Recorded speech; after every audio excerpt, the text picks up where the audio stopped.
आप सभी UP NHM 17,000 plus भर्ती में शामिल आप सभी अभ्यर्थियों का स्वागत है। आज आप सभी के लिए बहुत ही ज़रूरी सूचना, जैसा कि आप सभी को मैं डेली अपडेट करता ही रहता हूं, हर एक चीज़ को छोटी से छोटी इन्फॉर्मेशन आप तक पहुंचती रहती है। तो यहां पर एनएचएम 17,291 भर्ती से संबंधित डीएलएस जारी हुआ है। तो इसके अंतर्गत क्या एनएचएम विभाग से ज़रूरी सूचना है, क्या उसके संदर्भ में सारी चीज़ें जो है प्रकरण में आ चुकी हैं। तो अब यहाँ पर 45% यहाँ पर रिजेक्ट क्या हो सकते हैं, तो इसके लिए सबसे ज़्यादा ज़रूरी है आप सभी को कि भाई 45% में आप सभी से पहले भी कह रहा था और अभी भी वही कह रहा हूँ कि कितने परसेंट स्टूडेंट्स जो है कहीं ना कहीं जो है ये बाहर आ रहे हैं। ठीक है, तो इसके फ़र्क क्या पड़ सकता है। यहाँ पर सबसे बड़ी बात यह है कि जो भी चीज़ें हैं आप अच्छी तरीके से समझ सकते हैं। तो यहाँ पर एक चीज़ और ध्यान से सुनने की ज़रूरत है। जो भी चीज़ें आ रही हैं अभी भी आयोग के द्वारा कि एनएचएम विभाग का ये कहना है, जो रिजल्ट से संबंधित अप्रूवल भेजे गए थे और काफ़ी लोगों ने जो उस दिन हमने कहा था कि हेल्पलाइन नंबर पर मेल करो, तो उस मेल को भी कई लोगों ने किया। उन्होंने ये बताया कि सर उधर से रिप्लाई नहीं आया, और कई लोगों ने कहा सर रिप्लाई तो आया है, लेकिन कह रहा ये बताया जा रहा है कि अभी कुछ दिन वेट करना पड़ सकता है। मतलब वो अपनी लैंग्वेज में जो भी चीज़ें हैं उन्होंने कही, वो हमसे बता रहे थे। ठीक है, किन्होंने बताया, हमने एक स्टूडेंट्स पे कमेंट किया, वो उन्होंने बताया था। ठीक है, लेकिन आप सभी को एक सीवी फॉर्मेट के जरिए एक एप्लीकेशन फॉर्म आपने जब भरा था, है ना, जो एप्लीकेशन फॉर्म आपने भरा था उस टाइम से अभी तक आपने ये देखा होगा कि एग्ज़ाम तो जल्द से जल्द कराए गए थे, लेकिन रिजल्ट आने में सबसे ज़्यादा डिले हो रहा है।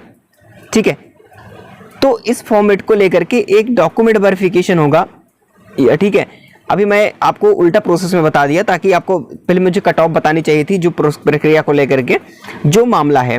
तो हालांकि जब बता दिया तो बता ही देता हूं कि डीबी को लेकर के ऐसी ही फॉर्मेट होगी, जिसमें आपको डीबी में क्या करना है, आपको अच्छी तरीके से अटैच्ड करना पड़ेगा, जो कि 3 प्रपत्र मिलेंगे फॉर्मेट में, 3 फॉर्मेट मिलेंगे। ठीक है, तीनों फॉर्मेट को आपको अटैच्ड करना होगा अच्छी तरीके से भर करके। ठीक है, तो अब ये सब यहीं पर सबसे ज़्यादा स्टूडेंट जो है बाहर होंगे, ये चीज़ें मैं आप सभी को कह रहा हूँ। इसलिए आप सभी से कहता हूँ कि बिल्कुल आप परेशान मत होइए, आप सभी को बाहर ना हो, इसलिए आप सभी जो है अच्छी तरीके से समझ लीजिए, है ना। बिल्कुल, चलिए, तो आपको जो तीनों फॉर्मेट मिलेंगे, तीनों फॉर्मेट को आप अच्छी तरीके से फॉर्मा को भर के सबमिट कर देना है, क्योंकि वहीं पर स्टूडेंट्स रिजेक्ट होते हैं। तो आपको रिजेक्ट नहीं होना है। ठीक है, क्योंकि इस बार 45% रिजेक्ट होंगे, नहीं 55% रिजल्ट आने वाले हैं, वो भी काफ़ी अच्छे तरीके से, क्योंकि डायरेक्ट शॉर्ट लिस्टिंग होगी इस लेवल के जरिए। आप सभी को बिल्कुल भी प्रॉब्लम होनी नहीं है। बस आप सभी को बस यही मैं कहना चाहता हूं कि जितने भी डॉक्यूमेंट शॉर्ट लिस्टिंग प्रक्रिया को लेकर के बात कर रहे हैं कि हमारा जो भी यूपी एनएचएम की जो डीवी शॉर्ट लिस्टिंग होनी है डीवीपी के लिए, ठीक है, इसको लेकर के बहुत ज़्यादा सभी परेशान है, सर कब तक होगी कब तक नहीं होगी। डेली वो बहुत ज़्यादा डिप्रेशन में भी है। तो इसी को लेकर के बहुत आपने यूट्यूब पर ही देखा होगा कि इतने ज़्यादा लोग जो है लोगों को डरवा रहे हैं। कोई कट ऑफ तो हाई फाई बता रहा है, और कोई ये कह रहा है कि जो है यूपी एनएचएम वैकेंसी अब कैंसिल हो जाएगी। बिल्कुल ऐसा नहीं है। ठीक है, आप डरिए नहीं बिल्कुल। एक काफ़ी लोग डेट भी बता चुके हैं, तो डेट से बिल्कुल निश्चिंत नहीं होना, क्योंकि मैंने आप सभी से कहा था कल की डेट 25 अप्रैल को भी अपडेट मिली थी। मैं कल लाइव आकर के बता रहा था आप सभी को कि कोई निश्चित नहीं है, आप बिल्कुल परेशान मत होइए, है ना। तो इसको डेट के लेकर के कुछ और समय लगेगी, इसकी सूचना मिल रही है। तो कहीं ना कहीं भी तो अभी तो बहुत मुश्किल हो चुका है। तो ये मई के फर्स्ट वीक में मान के चलिए कि मई से इधर तो बहुत मुश्किल है। हालांकि इससे संबंधित कोई सूचनाएं मिलती रहेंगी तो हम आपको जरूर बताएंगे। और आप सभी का अच्छा सेफ स्कोर होना चाहिए कम से कम, ताकि रिजेक्ट भी ना हो। क्योंकि देखिए, मान लीजिए आप डॉक्यूमेंट वेरिफिकेशन के लिए सेव भी हो जाते हैं, लेकिन फाइनल मेरिट में अगर नहीं हो पाते हैं, आपका फाइनल नहीं हो पाता है, तो समस्या आ जाती है। इसीलिए जिनके अच्छे मार्क्स हैं वो कोशिश ये करेंगे कि डॉक्यूमेंट्स को बिल्कुल मेंटेन रखें, कि किसी प्रकार से आपको प्रॉब्लम ना आए और अंत तक आप जा करके सिलेक्शन ले पाओ।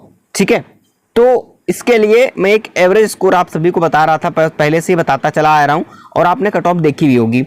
तो हालांकि मैं आपको सेफ स्कोर बता देता हूं कि आपके इतने हैं, तो आप बिल्कुल फाइनल के लिए सेफ हो। वो भी चारों पोस्टों की मैं एवरेज बता रहा हूं। ठीक है, देखिए, अगर आप अनरिजर्व्ड से हैं तो आपके कम से कम 52 मार्क्स होने चाहिए, और ओबीसी कैंडिडेट हैं तो लगभग 48, ईडब्ल्यूएस का भी मान के चल सकते हैं इतना ही, और एससी कैंडिडेट है तो 45, और एसटी कैंडिडेट हैं तो एसटी कैंडिडेट्स के लिए कितना मार्क चलते हैं कि 41 या 40 के आसपास रहेगा, और जो पीडब्ल्यूडी कैंडिडेट हैं उनके लिए 38 के पास। ये हमारा एवरेज है कि किसी भी प्रोग्राम या किसी भी पोस्ट से हैं तो इतने स्कोर आप बन रहे होंगे तो किसी भी पोस्ट में किसी भी प्रोग्राम में सेलेक्ट हो जाओगे।